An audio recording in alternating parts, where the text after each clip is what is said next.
Bonjour et bienvenue à tous, c'est l'agenda du week-end. Pour les noctambules et autres insomniaques, la 5e édition de la Nocturne des musées permettra l'escapade artistique et culturelle à la Belle Étoile.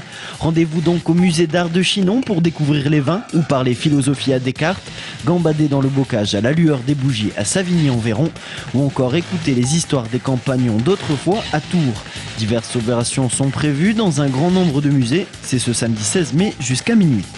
Le château de Truy propose également ce samedi une visite pour le moins atypique. Plusieurs compagnies de spectacles investissent les lieux pour une soirée insolite et burlesque. C'est à 20h et c'est 5 € pour les plus de 10 ans.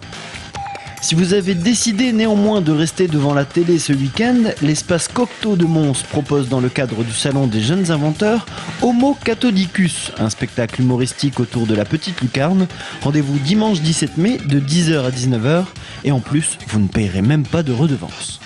Et si vous regardez cet agenda sur un écran moyenâgeux, j'ai ce qu'il vous faut.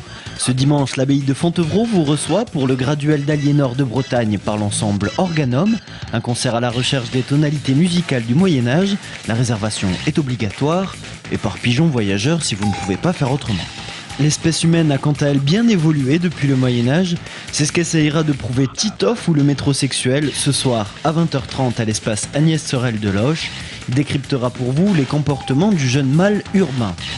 Toujours ce samedi, Saint-Cyr-sur-Loire accueille pour la première fois le chapiteau du livre. Une soixantaine d'auteurs, dont une dizaine de têtes d'affiches nationales, dédicaceront en cercle autour du public et des numéros de clowns et d'acrobates.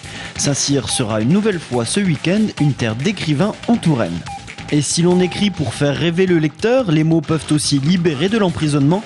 Ce fut le cas pour l'émir Abdelkader, retenu au milieu du 19e siècle au château royal d'Amboise.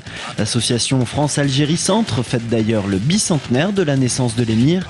Dimanche 17 mai, une commémoration est prévue à partir de 14h30. Au programme, une conférence et un concert de chants soufis. C'est au château royal d'Amboise, comptez 8 €, l'entrée est sur réservation. La fin de semaine sera donc festive et culturelle. Bon week-end à tous.